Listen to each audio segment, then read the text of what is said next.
नमस्कार, आप देख रहे हैं विविध भारत न्यूज और मैं हूं आपके साथ सीमा नामदेव।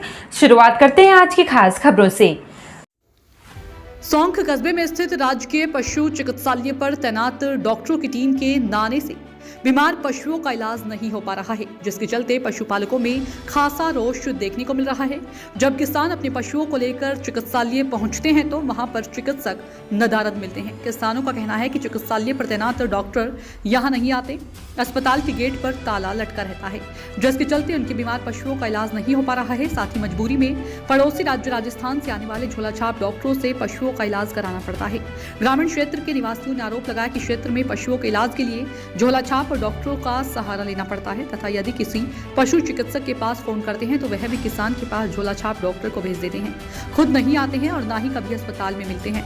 उन्होंने बताया कि पूर्व में राजीव भवन स्थित मुख्य पशु चिकित्सा अधिकारी के यहाँ पर कई बार शिकायत की है, लेकिन बावजूद पशु चिकित्सा अधिकारी कभी पशु चिकित्सालय नहीं आते, जिससे कि पशुओं की बीमारी का इलाज नहीं हो पाता है। क्या कुछ समस्या है आपकी यहाँ पे आए हो? हम पशुपालक हैं और परेशानी बड़ी गंभीर पशुओं से संबंधित है। गंभीर पशुओं से बीमारी से संबंधित परेशानी है। पशु हमारे झूल रहे थे, वे ब्याने की स्थिति में थे। डॉक्टर साहब के पास आए, हम अपने पशु चिकित्सा अधिकारी शॉप के पास, हमको नहीं मिली।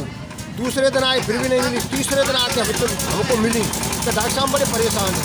हमारे पशु इलाज के अभाव में मर जाते हैं। हमारे कीमती पशु हैं, कीमती गाय हैं, और जब इनका इलाज नहीं हो पाता है, इनका कृत्रिम गर्भाधान नहीं हो पाता है, तो मजबूरी में किसानों को, हम पशुपालकों को छोड़नी पड़ जाती है। जब हमारा अच्छी तरह से इलाज होगा, हमारे दुधारू पशु हमारे को दूध देंगे, और चारे का बड़ा अभाव चल रहा है, बड़ी परेशानी चल रही है। मैं अपनी बात बताऊं, विगत हफ्ते में मैं स्वयं डॉक्टर साहब से, प्रभाजी से मिला था।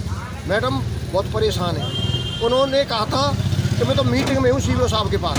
हम सीवीओ साहब के पास गए, मथुरा जिला पशु शिक्षा अधिकारी के पास। आज जैसे यहाँ पे आए हो आप, आज मैडम मिली है आपको? आज मैडम नहीं मिली। आज हम आए हैं और हमारी भैंस भी आ गई है। ब्याने के बाद वो जेर नहीं डाल रही है और वो परेशान है। कौन से गांव से आए हो आप? बच्चा मर चुका। कौन से गांव से आए हो आप? मैं प्रगतिशील पशुपालक हूँ। ग्राम पंचायत पशुगांव में, निवासी नगला चेतनगढ़ है, तहसील गोवर्धन लगती है, जनपद मथुरा। तो आपकी भैंस का ट्रीटमेंट नहीं हुआ अभी? हमारी ट्रीटमेंट नहीं हुआ, विगत पिछले हफ्ते भी नहीं हुआ। फिर हमने जो बाहर के लोग हैं, बाहर के जो डॉक्टर हैं, राजस्थान से आते हैं, थैला छाप है, उनसे मजबूरी में इलाज कराना पड़ता है, और इलाज के अभाव में हमारी भैंसें मर जाती हैं। अब हमारे यहाँ सारे पशुपालक खड़े हैं, कोई नहीं है, सही ट्रीटमेंट नहीं हो पा रहा है। तो आप क्या चाहते हो? हम ये चाहते हैं, इन्होंने प्राइवेट जो राजस्थान से आ रहे हैं डॉक्टर और जो थैला छाप हैं, उनको बढ़ावा दे रखा है इन्होंने, और उनसे ये हर महीने 10,000 रुपये, 5,000 रुपये मंथली ले रही हैं, और उन्हीं का ये धंधा चला रही हैं। आप नहीं आती हैं यहाँ इलाज करने, और कहते हैं तो सीधे मुँह बात नहीं करती हैं, मैं तो ऐसे ही आऊँगी, तुम मुझे हो जाओ, उसे कर लेना। पशुपालक बहुत परेशान है। लिहाजा महोदय से निवेदन है, हमारा उच्च अधिकारियों से निवेदन है कि हमारे पशु शिक्षा अधिकारी सौंक, इनकी जगह दूसरे को ट्रांसफ़र करे हो जाए।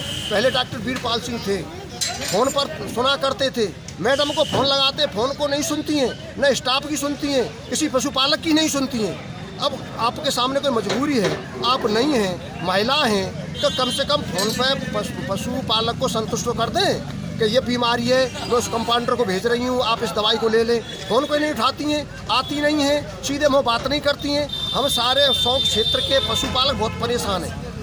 हम किसी कीमत पर इनको नहीं चाहते हैं कि यहाँ रहें, इनकी जगह दूसरा डॉक्टर को आना चाहिए और इनके खिलाफ कार्रवाई होनी चाहिए। Rajiv academy for technology and management जिले में उच्च शिक्षा का बड़ा केंद्र हो गया है। Doctor APJ Abdul Kalam technical university के MBA से 7वीं रैंक प्राप्त इस कॉलेज में छात्रों को न केवल पढ़ाई का बेहतर माहौल मिल रहा है, बल्कि बहुराष्ट्रीय कंपनियों से बेहतर प्लेसमेंट भी। उच्च शिक्षा का बेहतर केंद्र इसलिए भी है क्योंकि यहाँ कौशल विकास के लिए नियमित कार्यशाला, प्रशिक्षण कार्यक्रम, अतिथि व्याख्यान का भी आयोजन होता है। युवाओं में इस कॉलेज के प्रति क्रेज बढ़ता जा रहा है। कॉलेज की विशेषता है कि औद्योगिक क्षेत्रों की यात्रा कराकर विद्यार्थियों को व्यावहारिक ज्ञान भी दिया जाता है, जो उनके जीवन में महत्वपूर्ण भूमिका निभाता है। यहाँ की उच्च तकनीकी कक्षाएं किताबी ज्ञान तो देती ही हैं, छात्रों का बेहतर मार्गदर्शन भी करती हैं। पढ़ाई के अलावा अतिरिक्त पाठ्य चर्चा में भी छात्र भाग लेते हैं। इससे उनका आत्मविश्वास तो बढ़ता ही है, साथ ही व्यक्तित्व में भी सुधार होता है।